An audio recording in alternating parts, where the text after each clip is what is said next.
Halo semuanya, selamat datang di TPM Talk, di mana ini adalah sebagai ruang diskusi dan informasi bagi teman-teman mahasiswa semua. Kebetulan kali ini kita kedatangan narasumber yang luar biasa. Beliau adalah salah satu mahasiswa aktif juga di FKP. Beliau dari program studi manajemen sumber daya perairan.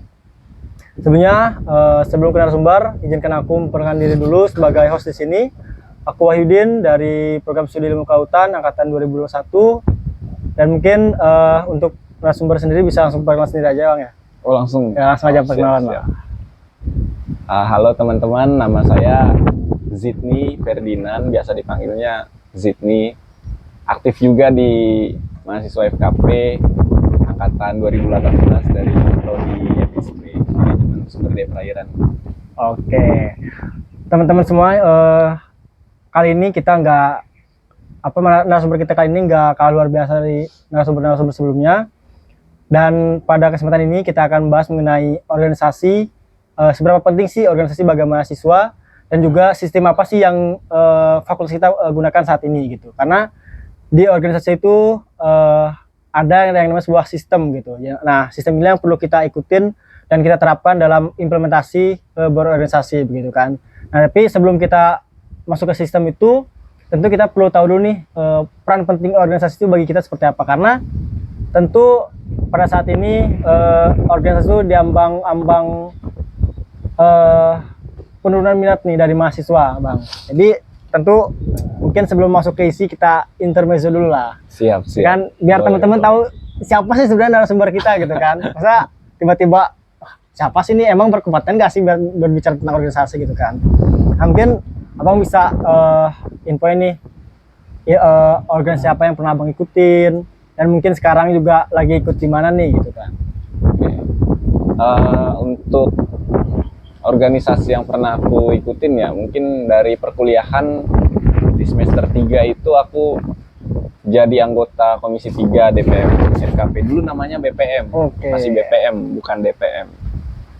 Itu semester 3 sampai semester 5. Nah, semester 5 itu aku jadi ketua di BPM FKP itu tahun 2020.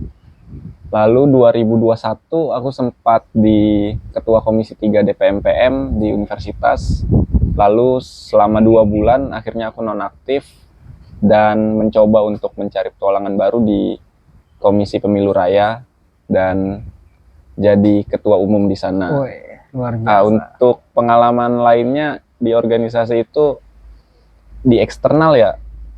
Pertama kali aku main di eksternal itu sebenarnya di ruang-ruang diskusi aja sih. Sempat join juga dengan komunitas aspirasi mahasiswa Udayana. Kalau untuk sekarang aku aktifnya di Himpunan Mahasiswa Islam cabang Denpasar. Oke. Nah, jadi kalau kita lihat dari backgroundnya Bang Zidni sendiri udah sangat luar biasa sekali ya di organisasi, bahkan dari semester 3 sampai sekarang pun masih aktif untuk berorganisasi gitu kan. Berarti kan beliau ini udah tahu nih seberapa sih pentingnya organisasi bagi mahasiswa gitu kan. Karena kita ini udah bisa bebas berekspresi lah sebagai mahasiswa gitu kan. Terus juga mengenai organisasi di internal maupun eksternal, beliau udah sangat luar biasa sekali. Di internal bahkan beliau di fakultas sendiri sudah menjabat sampai 2 periode, belum lagi melanjutkan lagi di universitas kan, dan sekarang masih bergelut dengan organisasi di eksternal gitu kan. Wah, ini sangat luar biasa sekali gitu kan. Nah, mungkin kita sedikit masuk aja, mungkin ini sebagai awal untuk pembahasan kita. Kita coba lihat sisi dari mahasiswa sekarang mengenai minatnya di organisasi. Nah, karena gini Bang, sering sekali saat ini mahasiswa baru tuh kebingungan, apalagi bagi teman-teman yang dulunya itu di SMA atau SMK itu nggak aktif di organisasi. Jadi cuman kayak ya udahlah jadi siswa biasa gitu kan, tiba-tiba masuk ke kampus yang beragam sekali organisasi, mulai dari UKM, kemudian ada legislatif, eksekutif, dan komunitas-komunitas lainnya gitu kan. Nah, menurut Abang sendiri nih, seberapa sih pentingnya organisasi bagi mahasiswa? Selain itu juga apa sih yang perlu mahasiswa lakukan ketika ikut berorganisasi begitu? Oke, seberapa penting ya? Ya. Mungkin ginilah analogi simpelnya ya. Oke. Di kampus itu kan IPK cuma sampai 4 kan? Iya, betul. Cuma sampai 4 lah. 4. Itu pun udah maksimal, nggak bisa lebih. Nah, kalau kita hitung antara angka 10 atau 100, 4 itu kan angka yang kecil. Betul, betul. Kecil banget lah Kecil malah, banget kan? lah ya. Nah, jadi sisanya itu ya kita harus cari di luar kelas. Salah satu wadah yang tersedia itu adalah organisasi. Mau di organisasi internal ataupun eksternal gitu. Yang ilmu-ilmu yang kita dapatkan di sana itu bahkan bisa dibilang nggak kita dapatkan di ruang kelas. Oke. Misal cara kita komunikasi sama orang itu kan kita nggak diajarin. Cara kita menyusun sebuah program mulai dari 0 sampai selesai. Ya, itu kan betul, juga kita nggak diajarkan gitu. Mungkin ada ya dasar-dasar manajemen, tapi kan itu hanya sebatas teori gitu, bukan Betul, dari betul, praktik. Dan itulah yang membuat organisasi ini sangat penting karena banyak hal-hal yang nggak kita dapatkan di ruang kelas. Mungkin di ruang kelas ketika kita ingin berdebat, mengadu gagasan, mengadu ide, kita sungkan dengan para dosen gitu mungkin kan. betul, betul. Nah, ini yang menjadi dilema sebenarnya bagi teman-teman di dalam ruang kelas, karena seharusnya kelas itu kan menjadi ajang pertarungan ide lah gitu. Maksudnya pertempuran pikiran terjadi harusnya di sana. Betul, ya. betul. Tapi kondisi saat ini tuh tidak gitu. Kita tuh menganggap ilmu yang kita terima itu tuh adalah sebuah kebenaran yang mutlak gitu. Ya, oke, sepakat, Dan sepakat. nggak boleh didebatin. Ya udah, ini ilmunya, kok terima aja gitu. Nah, itu sebenarnya kultur yang cukup buruk ya di dalam ruang kelas. Nah, cara kita mencari pengalaman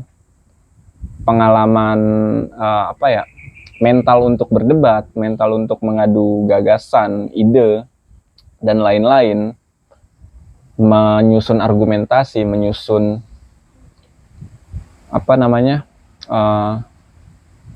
untuk membantah ide-ide tersebut dan terus mempertanyakan, itu kan kita nggak pernah diajarkan di ruang kelas. Ya, Dan betul. itu kita nggak dapat berpikir kritis lah intinya. Nah, itu yang menjadi persoalan kenapa organisasi ini sangat penting. Karena di dalam organisasi, kita itu dibebaskan untuk menggali potensi diri kita gitu. Kita minat di mana terserah.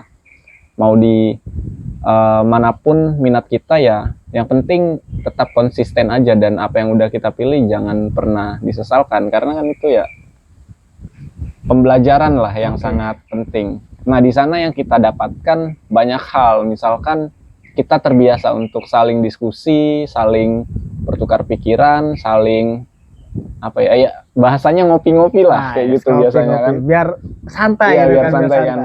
Posisi gitu. Ayolah ngopi gitu. Wah, ini pasti biasa seru lah gitu diskusi, kan, diskusi. Nah, itulah sebenarnya yang enggak didapatkan di ruang-ruang kelas, karena kan di ruang kelas itu secara format pembelajaran kan itu template ya, kita udah mengikuti apa yang kurikulum berikan gitu. Tapi sebenarnya banyak hal yang harus dipelajari, misal tentang cara komunikasi, lalu gimana caranya melobi dan lain-lain. Itu kan hanya bisa kita temukan di dalam organisasi, karena di dalam organisasi itu kita terbiasa berbicara dengan orang banyak. Nah, di situ kita dilatih untuk menjadi seseorang yang komunikatif. Dan pengembangan diri itu lebih berasa lah di dalam organisasi itu. Mungkin itu ya kalau pentingnya. Oke Bang. Nah, mungkin Abang sendiri kan sebagai orang yang aktif organisasi Bang. Tentu Abang dari tahun 2020, mungkin 2019 mulai masuk kan, 2020 sampai sekarang ya Abang tentu tahulah perkembangan organisasi sekarang tuh kayak gimana. Ya mungkin apalagi sekarang kan udah aktifnya di sosial media kan, bahwa di sosial media itu udah banyak sekali doktrin-doktrin yang bahwa apa sih organisasi sekarang cuman bermodalkan jualan gorengan dan sebagainya kan. Nah, itu kan salah satu doktrin yang maba nih baru masuk nih, lihat FYP yang kayak gitu kan, wah berarti nggak perlu lah kita ikut organisasi gitu kan. Nah, kalau misalkan nih menurut Abang sendiri sebenarnya kalau organisasi ini nggak ada nih di kampus sebuah organisasi, itu apa sih bahayanya Bang? Karena kan tentu di organisasi ini ada namanya ruang diskusi, kemudian ada kita berpikir kritis dan sebagainya. Kalau misalkan nanti organisasi ini sendiri tuh nggak jalan, apa sih dampak bagi kampus itu sendiri gitu Bang? Soal efek ya berarti ya, ketika organisasi ini mulai sepi peminat. Sebenarnya kalau kita bisa lihat, ada sebuah rentetan peristiwa yang menyebabkan organisasi ini menjadi kurang minat gitu, karena ada pergeseran kultural di dalamnya. Yang pertama itu kan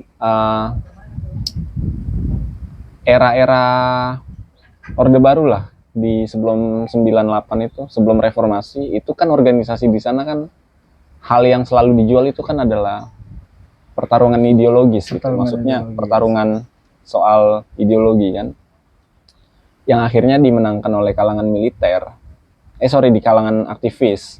Pada saat itu, aktivis ini ketika memenangkan sebuah pertarungan ideologis tersebut, banyak teman-teman aktivis yang masuk ke dalam pemerintahan. Nah, yang menjadi pergeseran berikutnya pada zaman reformasi, ketika aktivis itu sudah mulai masuk ke dalam ranah pemerintahan, terjadi banyak wacana di sana. Banyak wacana-wacana dan akhirnya menumpuk, tidak ada yang konkretnya lah gimana nih gitu kan. Terlalu banyak wacana jadinya. Lalu masuklah di era-era sekarang. Era sekarang memang udah di era-era industri ya. Nah, era industri inilah sebenarnya yang mengkonkretkan wacana-wacana dari tahun-tahun sebelumnya gitu. Ya udahlah, ini konkretnya gitu. Akhirnya muncullah MBKM dan lain-lain.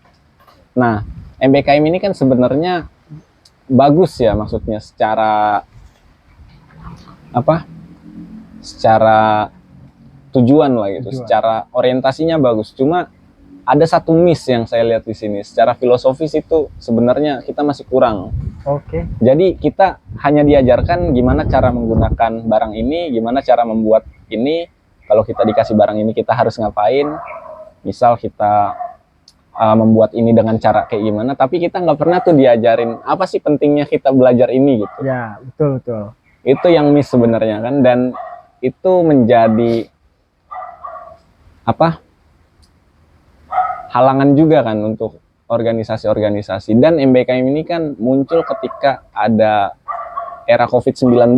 Ya, betul. COVID-19, semua organisasi mengalami drop, mengalami kolaps lah ibaratnya, karena situasinya ini mendadak, tidak disangka, dan juga jadi membingungkan gitu. Kita mau buat apa-apa susah kan waktu itu. Betul. Nah, disitulah pemerintah ini membuat terobosan soal MBKM, dan akhirnya dirasa mungkin cukup efektif oleh teman-teman mahasiswa dan akhirnya berkelanjutan. Nah, tapi yang menjadi persoalan, MBKM ini kan sekarang kalau kita lihat bisa dibilang itu sedang bertarung lah dengan organisasi kan, siapa yang paling diminati lah gitu. Sebenarnya keduanya itu cukup penting dalam hal berkesinambungan ya. Kalau seandainya kalian ngikut MBKM tapi kalian juga join organisasi, di sana ada dua ilmu yang bisa kalian kolaborasikan. Tapi yang menjadi persoalan ketika organisasi ini punah atau sepi peminat dan lain-lain, satu yang bahaya, kita itu tidak terbiasa memikirkan sesuatu hal yang cukup kritis. Kita tidak bisa melihat persoalan-persoalan dengan kacamata kita sendiri, dengan pandangan kita sendiri. Dan itulah efeknya ya, kalau seandainya organisasi kemahasiswaan ini sepi peminat, tidak ada regenerasi kader di sana, tidak ada pergantian estafet kepemimpinan. Kalau sampai separah itu ya, sampai stuck lah gitu ibaratnya. Tidak ada yang meneruskan perjuangan-perjuangan untuk membangun wacana di masa depan. Karena ketika kita membicarakan sebuah wacana, ide-ide apa yang mau kita bangun di dalam jangka waktu yang beberapa tahun ke depan gitu, itu kan pasti membutuhkan teman diskusi. Nah, teman diskusi itu bisa kita dapatkan selain di ruang kelas, yang menurut saya skupnya sangat kecil, itu bisa kita temukan di dalam lingkup keorganisasian yang skupnya besar. Nah, di situ kan kita bisa berdialektika lah dengan teman-teman untuk mencari sebuah gagasan apa nih yang kita perlukan dalam jangka waktu ke depan. Nah, itu yang cukup penting ya. Dan efeknya kalau seandainya organisasi ini sepi peminat, wah itu sangat luar biasa gitu. Ibaratnya tuh kalau organisasi ini punah, kita tuh hanya berbicara soal kemajuan, tapi kita tidak berbicara soal keseimbangan. Keseimbangan kan perlu juga kan Iya, maksudnya betul, Bang. supaya Balance lah Iya, gitu kan. betul. Kayak gitu. Jadi ada pro kontra yang bermain di sana pun juga cukup asik. Dan soal mahasiswa sekarang ya yang Iya. Ibaratnya gini Bang, jadi sekarang tuh kayak mahasiswa apa sih manfaatnya ikut organisasi gitu kan? iya. Ya, jadi ini mereka udah mulai kemasukan hal-hal yang ya udahlah cuman istilahnya organisasi cuman gitu-gitu aja gitu Bang, dan dia hanya template prokernya itu aja, kegiatannya itu aja. Nah mungkin di sini kita perlu nih informasi mengenai manfaat dan juga sebenarnya apa sih yang perlu kita cari di organisasi gitu kan, dan tipsnya organisasi seperti apa yang memang masih apa istilahnya relevan untuk kita ikutin untuk saat ini gitu Bang, karena masih banyak mahasiswa yang bingung ikut organisasi seperti apa dan apa sih tujuan kita ikut organisasi seperti itu Bang. Oke. Kalau tujuan untuk ikut organisasi itu kan satu ya yang kita bisa sepakati untuk mencari ilmu-ilmu baru yang kita tidak dapatkan di kelas-kelas lah gitu. Tapi yang menjadi persoalan kita harus tahu dulu tujuan kita ke depan nih mau kemana gitu. Jadi kita harus mencari organisasi pun juga yang cocok dengan planning kita ke depan kan gitu. Kalau memang kalian hobi mengikuti organisasi ya kalian bisa tidak memikirkan tujuan, tapi kan tujuan itu pun juga cukup penting gitu kan. Nah, itulah dulu yang harus kita konkretkan. Kita harus tahu dulu tujuan kita ke depan itu kita mau kemana. Setelah kita tahu tujuan kita, cari organisasi yang paling mendekati dengan tujuan. Kalau seandainya aku bisa menyarankan, sebenarnya di organisasi kampus itu kan memang tidak lama ya ininya apa? Betul. Waktunya ya setahun aja kan. Nah, setahun ini kan waktu yang sangat sempit lah untuk kita belajar. Dan kita membutuhkan banyak waktu sebenarnya, tidak hanya setahun dalam proses pembelajaran menggali potensi. Nah, bedanya organisasi internal dengan eksternal, di eksternal itu tuh sekali kita masuk organisasi, mungkin bisa seumur hidup kita di sana. Gitu. Mungkin ya, dan itu kan jangka waktunya lama gitu. Ya, betul. Kayak gitu. Nah, yang menjadi persoalan karena ada gap di sana kan antara internal dengan eksternal. Internal hanya setahun udah demisioner. Yang eksternal memang setiap tahun demisioner juga, tapi secara keanggotaan kita masih tercatat di sana, masih aktif. Nah itu yang menjadi tolak ukur sebenarnya untuk tempat kita belajar. Sebenarnya nggak masalah mau dimanapun, mau di internal ataupun eksternal, yaitu tergantung pilihan teman-teman mau kemana gitu. Cuma kalau seandainya teman-teman ingin mencari ilmu-ilmu baru, ya aku lebih menyarankan di eksternal. Karena di eksternal itu kita terbiasa untuk berdebat lah. Terbiasa untuk bertukar pikiran. Tidak hanya bertukar pikiran secara acara formal, tapi hanya sekedar kita ngopi itu kita udah bisa membahas hal-hal penting biasanya. Betul. Biasanya karena suasananya santai. Iya, suasananya santai. Dan kalau seandainya mahasiswa sekarang itu sudah terdoktrin tentang organisasi ini tidak penting dan lain-lain. Menurutku itu hal biasa ya, karena memang terjadi pro kontra ini kan hal yang cukup lumrah lah. Tapi yang menjadi persoalan adalah kita itu terlalu meninggikan ego lah kalau bisa dibilang bahasanya ya. Kita itu belum tahu gimana rasanya masuk ke organisasi, tapi kita sudah menjustifikasi bahwa organisasi itu nggak penting lah gini, nggak ada gunanya, buang-buang waktu kayak gitu. Nah, mungkin teman-teman yang berpikiran seperti itu ada beberapa hal ya yang pernah dilewatkan dalam waktu kebelakangan gitu. Mungkin dari omongan cutting atau apa, doktrin-doktrin dan lain-lain. Kalau menurutku itu hal biasa dan nggak menjadi persoalan. Karena di organisasi itu terbiasa untuk kita harus menerima apa yang orang lain pikirkan. Ya, betul. Nggak bisa, karena pro kontra itu biasalah terjadi kalau di dalam organisasi. Dan kita sebenarnya cukup menyayangkan aja ketika memang banyak yang menganggap organisasi ini sudah tidak penting. Karena menurutku sampai hari ini dan sampai jangka waktu panjang ke depan itu kita perlukan. Karena orang-orang besar yang terlahir itu tuh selalu dimulai dari organisasi. Oke, sepakat. Pasti itu. Karena di organisasi itu kita dilatih untuk gimana cara berpikir kritis, gimana cara membentuk jiwa kepemimpinan, gimana kita harus bisa menggali kecerdasan kita, terus bagaimana kita bisa melihat sisi kemanusiaan, gimana cara kita untuk mengambil sikap adil kayak gitu. Itu Ya. kan hal yang nggak bisa dipelajari secara ruang kelas, Ya, apalagi betul. kita FKP gitu kan. Iya betul. Jadi nggak ada Ya, gitu. manajemen, lebih ke kita belajar organisasi itu memang karena kita fokus di ini aja, di ruang hidup kita aja, kita kelautan dan sebagainya. Nah iya gitu kan. itulah makanya aku bilang skupnya sangat kecil sebenarnya ya kalau tempat eksternal, apalagi fakultas kita juga nggak terlalu besar kan. Iya ilmunya. betul. Nah itulah makanya gimana cara teman-teman bisa mencari ilmu sebanyak-banyaknya lah, dan tidak boleh terfokus hanya satu bidang ilmu di Oke. kelautan. Kalian emang anak kelautan, tapi nggak ada salahnya kalian juga bisa belajar hukum. Betul. Kalian juga nggak salah ketika kalian belajar komunikasi, Iya, betul, belajar betul. diplomasi dan lain-lain, karena itu diperlukan. Nah itulah soft skill yang sebenarnya. Iya betul. Kita kan selama ini di organisasi internal selalu membanggakan kita mencari soft skill dan lain-lain gitu. Cuma terkadang cara komunikasi teman-teman itu cukup cukup beda lah dibandingkan dengan teman-teman yang terbiasa di eksternal gitu. Iya. Dan memang hanya komunikasi formalitas aja yang terjalin Betul, di sana. Tapi gimana caranya kita bisa meningkatkan sisi emosional, saling melengkapi satu sama lain, akhirnya menjadi perkawanan yang cukup panjang gitu. Nah itu kan yang nggak kita dapatkan gitu, dan kita nggak tahu caranya kalau hanya kita belajar di ruang kelas gitu. Iya betul. Nah itulah yang menjadi hal utama ya tentang pandangan organisasi ini penting atau tidak gitu. Oke. Kalau menurutku sangat penting, Sangat karena penting, betul.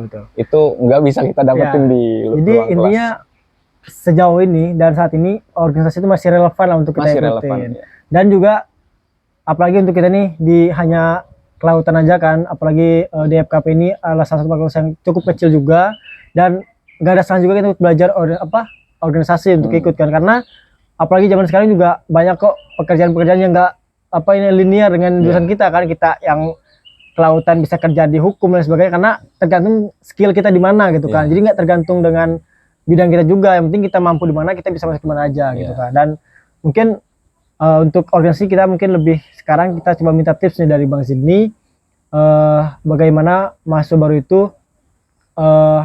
karena kan tadi Bang Sidney bilang jangan dulu gampang terhasut, atau mungkin jangan dulu ngejustifikasi lah, coba masuk dulu mungkin gitu kan, masuk dulu ke organisasinya dan rasakan dulu sendiri bener nggak sih yang orang itu bilang kan, seperti itu. Mungkin sekarang coba tips deh Bang, cara Bang Sidney itu dulu minat, kenapa Bang Sidney sendiri lebih minat ikut DPM dari misalkan dari yang lain gitu kan, ada banyak nih, ada BSO, ada himpunan, ada eksekutif, ada legislatif. Nah kenapa Bang Sidney sendiri lebih minat untuk ikut di legislatif, baik di fakultas maupun di universitas gitu mungkin Bang? Oke. Kalau dalam lingkup FKP dulu mungkin ya, kan ada eksekutif, legislatif, BSO di FKP. Ada kan? himpunan juga. Ada himpunan juga. Betul. Ya, himpunan kan itu eksekutif. Eksekutif salah ya, satunya. betul. Nah BSO ini kan adalah bisa dibilang tuh bahasa enaknya apa? Ekskul. Ya betul gitu kan. Karena lebih ke peminatan, ya. betul, lebih ke peminatan. Nah sebenarnya tentang dalam sekup lingkup FKP dulu ya, sebenarnya ya tentang kalian bingung untuk mau memilih yang mana ya, soal betul. Mau masuk yang mana dan lain-lain. Yang pertama, jangan memandang jangan memandang dan mendikotomi organisasi lah. Maksudku jangan mengkotak-kotakan mana yang lebih penting, mana yang lebih tidak penting gitu. Tapi ketika kita ada kesempatan masuk ke dalam organisasi, masuk gitu. Ambil sebanyak-banyaknya ilmu yang bisa kalian dapatin di situ gitu. Dan terserah mau ngambil dimanapun, aku nggak bakal membatasi. Cuma memang ketika kita sudah masuk ke dalam satu lembaga, konsisten. Sampai terakhir. Mungkin rasa capek yang kita rasakan itu tidak tidak memiliki manfaat untuk kita dalam waktu sekarang. Tapi soal masa depan kita nggak ada yang tahu. Betul. Ketika kita dihadapi dengan situasi yang sulit dan lain-lain, kita bisa menerapkan ilmu-ilmu kita yang udah kita dapatin di organisasi. Nah di organisasi itu kita terbiasa dengan adanya penyesuaian diri. Kita diberikan tanggung jawab jadi ketua, jadi ini. Itu kan salah satu hal yang bisa kita pelajari tentang pengembangan diri kita, dan kita harus membuktikan bahwa kita ketika ditempatkan dimanapun kita harus bisa Betul. gitu. Jadi itu ya soal apa, peluang masuk ke organisasi. Ketika ada peluang, coba gitu. Jangan takut gitu. Jangan maksudku. takut untuk mencoba. Soal capek atau itu ya itu pasti gitu, Pasti. tapi kan manfaatnya jauh lebih besar menurutku dari situ. Nah, soal masuknya ke eksekutif, legislatif atau BSO itu terserah teman-teman minatnya kemana, dan aku nggak bakal mengintervensi lah, itu kan kemerdekaan teman-teman sendiri untuk memilih. Cuma kalau teman-teman lebih suka yang di balik layar atau yang apa ya, lebih suka menjadi orang yang tidak tampil secara terus-terusan di depan dan lebih suka memperhatikan, menggali dan lain-lain, ya mungkin itu lebih cocok di DPM. Di DPM. Kalau tipe kalian eksekutor nih, maksudku yang suka tempur lah gitu kan. ya gitu, apa? Tampil lah di depan kayak gitu. Nah, itu coba di eksekutif. Nah, kalau teman-teman lebih ingin memperdalam ilmu dan lain-lain tentang apa? Jurusan ya, tentang keilmuan, latar belakang keilmuan kita, itu mungkin bisa di BSO. Nah, kalau di tingkat selanjutnya mungkin di universitas cukup sama. Ya, cuma kan hanya ada eksekutif, legislatif sama kayak UKM kan. UKM sama aja sih, cuma beda namanya cuma aja. Beda nama aja. Sebenarnya sama-sama aja lah fungsinya. Nah, beda hal ketika kalian mungkin ngambil organisasi di luar kampus. Di luar kampus. Nah, di luar kampus ini lingkupnya sangat besar. Kalian mau cari minat kalian di mana itu pasti ada gitu. Ya, nggak mungkin nggak ada. Kalian mau pengusaha ada, kalian mau yang soal akademis ada. Betul. Luas apa? Lingkup keilmuannya luas dan tidak hanya terpaku sama latar belakang keilmuan kita ya di FKP. Tapi kalian mau cari ilmu dari keilmuan lain itu cukup banyak lah kalau di luar itu. Nah, itulah yang menjadi apa? Peluang kalian untuk gali ilmu sebanyak mungkin lah. Dan jangan pernah mengeluh lah soal capeknya di dalam organisasi, tapi apa yang bisa kalian ambil, kalian pelajarin, yaitu memang akan bermanfaat di waktu ke depan, di masa depan kita. Betul. Mungkin itu sih ya soal eksekutif, legislatif dan BSO. Itu sedikit saran dari Bang Zin ya. Jadi jangan pernah mengotak-kotakan organisasi lah, dan semua organisasi itu sama, tergantung kita minatnya di mana gitu kan. Nah, mungkin gini Bang, kan tadi kita udah menyebutkan ada BSO, ada eksekutif, ada legislatif. Itu kan sebenarnya mereka memiliki fungsi masing-masing tentu kan. Nah, mungkin beberapa fakultas, universitas gitu kan, mereka memiliki sistem yang berbeda tentu kan. Mungkin kita butuh informasi nih, sebetulnya di organisasi itu dengan segitu banyaknya sistem apa sih yang sebenarnya ada aja di organisasi itu kan. Mungkin seperti misalkan di universitas itu menggunakan istilah PM lah teman-teman, mungkin yang di Udayana sering dengar istilahnya PM gitu kan, atau mungkin pemerintahan dan sebagainya. Juga ada sistem KBM, mungkin keluarga besar mahasiswa. Nah, mungkin sebenarnya ada berapa sih sistem yang sering digunakan oleh teman-teman mahasiswa dalam berorganisasi gitu Bang? Oke. Sebenarnya sistem itu cukup banyak ya. Di UNUD sendiri itu, kalau di kita kan di FKP KBM. KBM, betul. Itu ada yang pakai di universitas, ada yang pakai nama PM. KBM itu kan keluarga besar mahasiswa. Iya, betul. Nah, kalau PM ini kan pemerintahan mahasiswa. Oke. Ada lagi yang namanya KM. Keluarga mahasiswa. Keluarga mahasiswa. Sebenarnya banyak lah penamaan itu. Ada lagi yang namanya LM. Lembaga mahasiswa. Ya, betul. Itu kan hanya branding aja ya.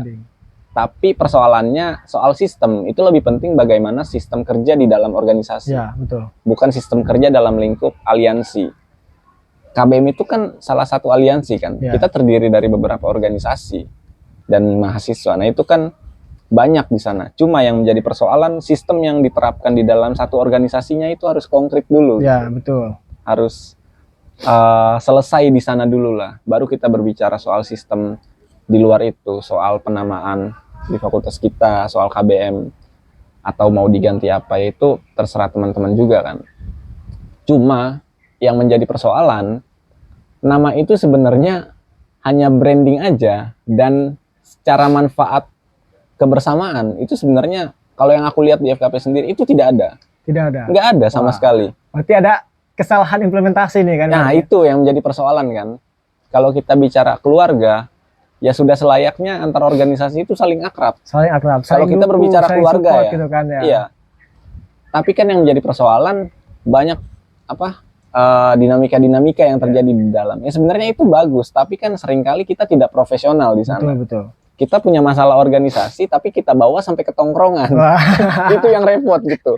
betul. Maksudku ya, ketika kita punya masalah organisasi ya udah dalam Betul. acara organisasi aja kita berdinamika. Cuma di luar itu ya kita tetap ngopi bareng, Ya, main bareng dan lain-lain. Itu kan profesional dan kedewasaan kan soal berorganisasi. Nah itu sih mungkin apalagi ya.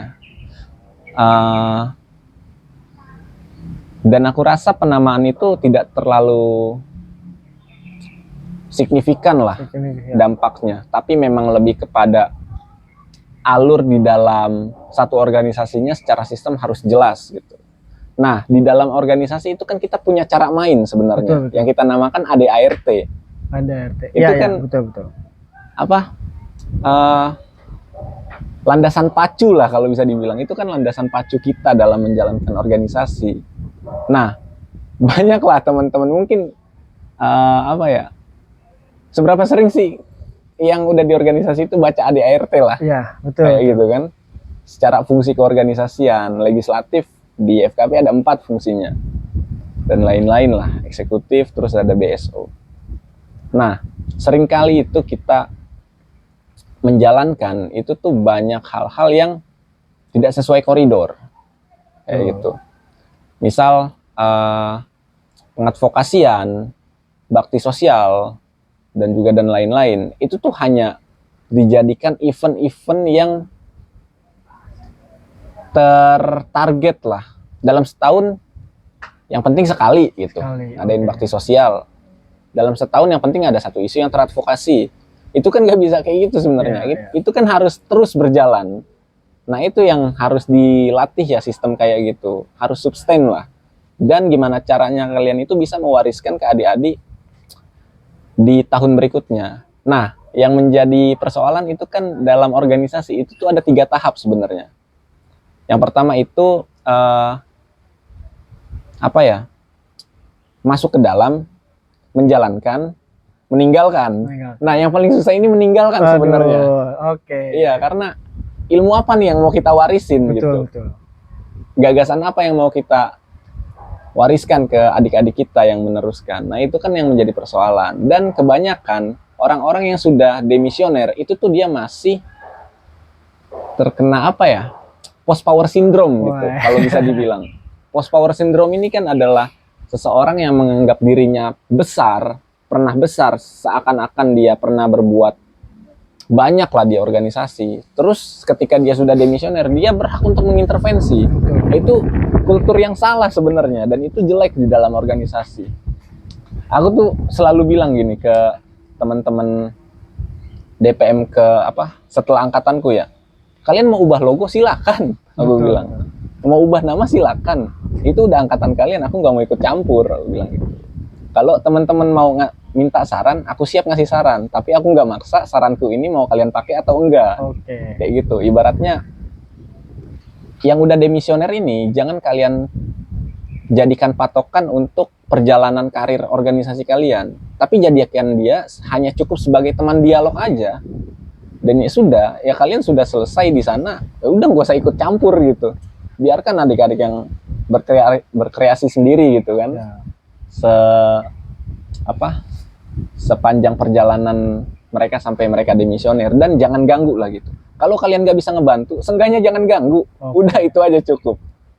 Kalau menurutku gitu ya. Soal sistem penamaan itu nggak penting menurutku. Itu soal teknis lah. Betul. Tapi gimana cara kalian membangun kebersamaan emosional antar lembaga, kerjasama, elaborasi dan lain-lain, kolaborasi. Itu yang penting sebenarnya. Soal penamaan itu belakangan menurutku.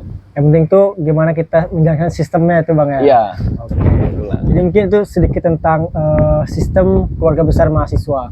Mungkin karena masih banyak sekali yang perlu kita bahas mengenai sistem ini, karena kalau berbicara tentang sistem tuh sangat panjang lah gitu kan, karena dengan begitu banyaknya sistem yang kita gunakan, dan juga sebenarnya lebih ke pentingnya kita tuh bagaimana menjalankan sistem itu. Iya. Gitu. Nah, mungkin untuk sistem KBM ini karena banyak yang perlu kita bahas, nanti kita akan bahas di episode selanjutnya. Oh boleh, Oke. siap. Nah, mungkin sekarang kita meminta sedikit closing statement nih dari narasumber kita. Waduh. Nah, sebenarnya untuk adik-adik mahasiswa baru tuh, ayolah jangan pernah takut untuk berorganisasi, gitu kan. Dan mungkin untuk teman-teman mahasiswa baru juga, kalianlah generasi-generasi yang saat ini teman-teman pegang gitu kan organisasinya. Jadi kalau bukan teman-teman mahasiswa baru itu siapa lagi gitu kan. Nah, mungkin sekarang kita mintalah biar Bang Zidni ini memotivasi teman-teman mahasiswa baru untuk ayolah untuk ikut organisasi gitu kan. Kita bangun kampus ini menjadi kampus yang merdeka, kampus yang mahasiswanya itu aktif dan juga berpikir kritis untuk kemajuan bangsa gitu kan. Oke. Silakan Bang. Ini closing statement ya? Oke. Ya, closing statement. Oh, Jadi gimana? biar termotivasi lah tentang organisasi Oke. gitu. Jangan kalian berpatokan sama omongan-omongan di luar ya. Maksudnya kalian harus bisa percaya terhadap diri sendiri dan kalian harus bisa memutuskan keputusan kalian sendiri dalam jangka waktu ke depan saya harus bagaimana gitu. Betul. Harus ngapain dan harus apa yang sudah dicapai. Dan jangan pernah menjadikan kakak tingkat itu sebagai dewa dan adik tingkat itu sebagai domba. Oke. Janganlah kayak gitu. Maksudku kita ini egaliter. Sama-sama mencari ilmu gitu. Setara lah semua. Soal siapa yang masuk lebih dulu itu belakangan. Tapi kalian bukan berarti lebih bisa mengintervensi kita gitu. Tetap kita jalan sesuai koridor ya. Fokuskan ke tujuan kita, apa yang ingin kita dapatkan di kampus. Dan ketika teman-teman mencari ilmu itu diniatkan untuk kebaikan, ya semoga tujuan teman-teman bisa terwujud gitu. Intinya ya udah usaha maksimal, biarkan doa bertarung di atas langit gitu kan. Ya kurang lebih kayak gitu lah. Terima kasih Bang Zidni atas closing statement-nya. Semoga dengan adanya video ini teman-teman juga bisa termotivasi untuk ikut organisasi. Dan juga mungkin kalau teman-teman masih penasaran tentang apa sih itu sistem KBM dan lain sebagainya, mungkin nanti teman-teman bisa kita bahas di episode selanjutnya. Boleh. Mungkin untuk episode kali ini kita cukup sampai di sini. Dan teman-teman jangan lupa terus stay di sosial media DPM, nanti akan banyak lagi informasi tentang organisasi dan sebagainya. Jadi untuk episode kali ini cukup sampai di sini. Terima kasih dan sampai jumpa di episode selanjutnya. Oke.